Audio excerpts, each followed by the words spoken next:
नमस्कार। आज online class में हम B Ed second year pedagogy of history के अंतर्गत में तीसरी यूनिट जो कि इतिहास शिक्षक की व्यावसायिक योग्यता के बारे में है।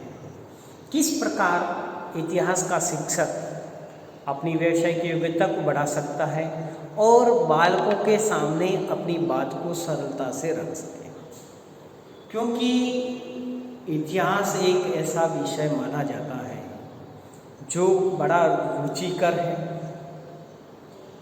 और बहुत ही गहन अध्ययन की इसमें आवश्यकता होती है और इसमें तथ्यों के सकारात्मक और नकारात्मक पक्ष दोनों साथ साथ में चलते हैं। यदि आप तथ्यों को तोड़ मरोड़ के पेश करेंगे तो उसके नकारात्मक परिणाम होंगे, और यदि तथ्यों को सकारात्मक रूप से सही परिदृश्य में आप उनके सामने बालकों के सामने रखेंगे तो वह व्यवहारिक रूप से बालकों के लिए सकारात्मक होंगे। तो इसलिए आदिकाल में गुरु की महिमा बहुत ही पावन और पवित्र थी और पवित्र है, लेकिन भगवान के बाद में यदि किसी को याद किया जाता है तो गुरु, यदि एक अच्छा गुरु आपका जीवन बना सकता है और आपका जीवन बिगाड़ सकता है, तो यदि गुरु अपने दायित्वों का, शिक्षक अपने दायित्वों का उत्तरदायित्व सही ढंग से करे तो वह अपने कार्य के माध्यम से वह गुरु वशिष्ठ, संदीपनी, इस प्रकार महान गुरुओं के समान वह बन सकता है। लेकिन इसके लिए कुछ नियमों की, कुछ बंदिशों की, कुछ जानकारी की शिक्षक को आवश्यकता होती है। शिक्षक एक महान कार्य करने के लिए आगे बढ़ता है, निस्वार्थ भाव से वह कार्य करता है। तो क्योंकि आदिकाल में सामाजिक जीवन बहुत ही सरल था, लोगों की आवश्यकताएं कम थी, लेकिन वर्तमान परिस्थितियों में सामाजिक जीवन, राजनीतिक परिस्थितियां, सारी जीवन शैली जटिल से जटिल बनती जा रही है। पूर्व काल में बालक माध्यमिक उत्तीर्ण होने पर यानी सेकेंडरी पास हो जाता है तो उसको गवर्नमेंट जॉब मिल जाती है। आज आप पीएचडी कर लेते हो तब भी आपको गवर्नमेंट जॉब क्या प्राइवेट जॉब मिलने के भी बहुत ही कंपटीशन करना पड़ता है। तो वर्तमान परिस्थितियां इस प्रकार की जटिल होती जा रही है, इसलिए शिक्षक का उत्तरदायित्व बढ़ जाता है कि वह अपने बालकों को सही मार्गदर्शन दें। इसके लिए शिक्षक के कुछ उत्तरदायित्व हैं, शिक्षक की कोई आचार संहिता है, उनके बारे में हम आज अध्ययन करेंगे। तो आज हमारा मुख्य टॉपिक है इतिहास के शिक्षक की व्यावसायिक आचार संहिता। इस आचार संहिता में जैसे चुनाव से पहले जो आचार संहिता लगती है, आचार संहिता का मतलब नियम लगते हैं, कानून लगते हैं, उसी प्रकार शिक्षक के लिए भी एक नियम है। यदि शिक्षक उन नियमों का पालन करते हुए यदि वह कार्य करता है तो वह सफल होता है अपने कार्यों में। पहला है व्यावसायिक प्रशिक्षण। यदि जिस स्तर का वह प्रशिक्षण दे रहा है, जिस स्तर के लिए वह अध्यापन कार्य कर रहा है, उस स्तर का उसके पास में प्रशिक्षण है, उसके पास में योग्यता है, बीएड कर रखा है, वह 10th तक पढ़ा रहा है तो उसके पास में योग्यता है। लेकिन 5वीं क्लास में पढ़ा रहा है और बीएड कर रखी है तो उसके पास में योग्यता तो है, लेकिन उस स्तर के पढ़ाने की योग्यता उसके पास में नहीं है। यदि एसटीसी कर रखी है तो उसके पास में वह योग्यता रखता है, तो यानी जिस कक्षा के स्तर में पढ़ा रहा है उसके पास में वह व्यावसायिक योग्यता होनी चाहिए। उस व्यावसायिक योग्यता से, उस प्रशिक्षण से उसको ज्ञान मिलता है और ज्ञान बालकों के अच्छे प्रशिक्षण, उनको अधिगम को सरल बनाने के लिए दिया जाता है। इस प्रकार यदि उसके पास में व्यावसायिक योग्यता है तो वह क्या करेगा, उस प्रशिक्षण और वह अपनी जीवन जो व्यवहार है उसमें भी परिवर्तन आएगा। और इस परिवर्तन के कारण वो शिक्षक अपने प्रशिक्षण के माध्यम से उस कार्य को बहुत ही सरलतम रूप में बालकों के सामने प्रस्तुत कर पाएगा। ये पहली बात। दूसरी बात, शिक्षक को अपने विषय का पूर्ण ज्ञाता होना चाहिए। मैं इतिहास का शिक्षक हूँ, मैं कक्षा 10th की मैं हिस्ट्री पढ़ा रहा हूँ, तो उस स्तर के पर मुझे इतिहास के विषय की पूर्ण जानकारी होनी चाहिए और उस स्तर के अनुसार बालकों को वह मैं ज्ञान करवाऊँ। तो विषय का पूर्ण ज्ञाता होना चाहिए, विषय का पूर्ण ज्ञाता। तो यदि शिक्षक अपने विषय का पूर्ण ज्ञाता है तो वह संपूर्ण ज्ञान बालकों को दे पाएगा। और यदि उसके पास में ज्ञान नहीं है और वह केवल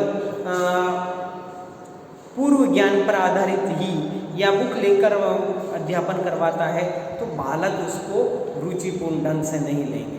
अतः चाहिए भी विषय अध्यापक को कि वह अपने ज्ञान में वृद्धि करें। इसी के साथ में वह शिक्षक अपने व्यवसाय के प्रति निष्ठा रखे, यानी वह टीचर है तो टीचर होने के साथ में ही वह अपने नियम कानूनों को समझे। मैं अध्यापक हूँ, मेरे क्या दायित्व हैं और उन उत्तरदायित्व को समझे। मुझे बच्चों को सही मार्गदर्शन देकर उनका पथ प्रदर्शन करना है, न कि नकारात्मक रूप में उसको ले जाना है। तो इसलिए शिक्षक अपने व्यवसाय के प्रति निष्ठा रखें, यानी व्यवसाय के प्रति निष्ठा। यदि व्यवसाय के प्रति निष्ठा होगी तो वह अपने कार्यों को बहुत ही ईमानदारी से प्रस्तुत कर पाएगा। इसी के साथ में आप अपना दृष्टिकोण वैज्ञानिक दृष्टिकोण रखें और उसमें नए नए प्रयोग करें, यानी वैज्ञानिक दृष्टिकोण।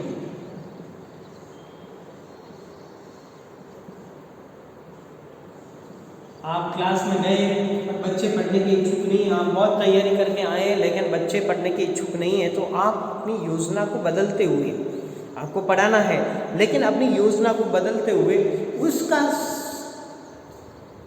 सूक्ष्म ज्ञान उस कक्षा को अपने साथ में लेकर अपनी बात को रखने के लिए उनको अपने तरीके से उसको चेंज कर दीजिए, अपनी मेथड को चेंज कर दीजिए और उसको ज्ञान को परिवर्तित कीजिए और उस ज्ञान को सरलतम रूप में बालकों की सहायता से, जब तक कि कक्षा में बालकों की सहभागिता से यदि आप अध्यापन कार्य करवाएंगे तो वह अध्यापन बहुत ही सरलतम रूप में बालक समझ जाएंगे। और यदि केवल एक मार्गी होगा कि शिक्षक बोल रहा है और बालक सुन रहे हैं तो वह रुचिपूर्ण नहीं होगा। तो हमें चाहिए सब बालकों की अधिक से अधिक सहभागिता कक्षा में बढ़ानी चाहिए। इसका मतलब ये नहीं है कि सहभागिता के नाम पर आप अनुशासनहीनता दिखाएं, क्योंकि आप प्रश्न पूछ सकते हैं, शिक्षक प्रश्न पूछेगा, आप आंसर देंगे, आप प्रश्न करेंगे, शिक्षक आंसर देगा, इस प्रकार की सहभागिता बढ़ेगी। और ऐसी कोई बात आ जाती है जिस पर हो सकता है कि कोई सॉन्ग की आवश्यकता है, किसी संगीत की आवश्यकता है, तो आप वह संगीत भी गा सकते हैं। और इस प्रकार मनोरंजनात्मक शिक्षा वर्तमान परिस्थितियों में बहुत ही आवश्यक है, लेकिन अनुशासन के साथ में। इसी के साथ में वैज्ञानिक दृष्टिकोण, हम अपने दृष्टिकोण में वैज्ञानिकता का प्रमाण रखें। और इसी के साथ में हम एक शिक्षक हैं तो पाठ्य सहगामी जो क्रियाएं हैं विद्यालय में जो संचालित होती है उसमें सक्रिय रूप से भाग लें। तो यानी पाठ्य सहगामी क्रियाओं में रुचि, पाठ्य सहगामी क्रियाओं में रुचि। मैं हर कार्यों में, चाहे वो प्रेयर का हो, चाहे खेल का हो, चाहे 26 जनवरी हो, 15 अगस्त हो, सांस्कृतिक प्रोग्राम हो, उन सब में बढ़ चढ़ कर भाग लेता हूँ। तो मुझे देखकर बालक भी इस प्रकार की कार्य करने के लिए प्रेरित होंगे। इसी के साथ में जो अंतिम है, शिक्षक अपने उद्देश्यों के प्रति जागरूक हो अपने उद्देश्यों को समझता हूँ। अपना उद्देश्य यह है कि बालकों को सही मार्गदर्शन देना, शिक्षा देना। ये नहीं है कि अपना सिलेबस कंप्लीट किया और अपना कार्य हो गया, नहीं। जब तक अपने विषय के बारे में बालकों को पूर्ण ज्ञान आप नहीं दे पाते हैं तो आपका ज्ञान और आपकी बात अधूरी रह जाती है। इसलिए हमें अपना ज्ञान पूर्ण रूप से बालकों को देना है और उनको सही उच्च आदर्श में ढालते हुए एक आदर्श नागरिक बनाना हमारा मुख्य शिक्षा का उद्देश्य है। इस उद्देश्य की पूर्ति के लिए हमें अथक प्रयास करने पड़ेंगे। पहले अपने आप के प्रति अपने आप को देखना पड़ेगा कि हम हमारा अवलोकन करें, हाँ, और उसमें किसी प्रकार की कमियां हैं तो हमें उन कमियों को दूर करना है। इस प्रकार इन कमियों को दूर करके हम बालकों के उचित विकास में अपनी महत्वपूर्ण भूमिका निभा सकते हैं, क्योंकि इतिहास शिक्षक के लिए बहुत ही विकट परिस्थितियाँ आती हैं। कुछ टॉपिक ऐसे आते हैं जिसमें बालक बिल्कुल नीरस हो जाते हैं, तो आपको उसको इस प्रकार से पढ़ाना है जिससे वह नीरसता को दूर किया जाए। और इस प्रकार यदि हम अपने कार्य के प्रति ईमानदारी से कार्य करेंगे तो वास्तव में हम एक अच्छे शिक्षक बन पाएंगे। हम एक अच्छी व्यावसायिक योग्यता को अपनी बढ़ा सकते हैं और इसके योग्यता को बढ़ाएंगे जिसके माध्यम से हमें कई प्रकार की सुविधाएं और लाभ भी प्राप्त होंगे। धन्यवाद।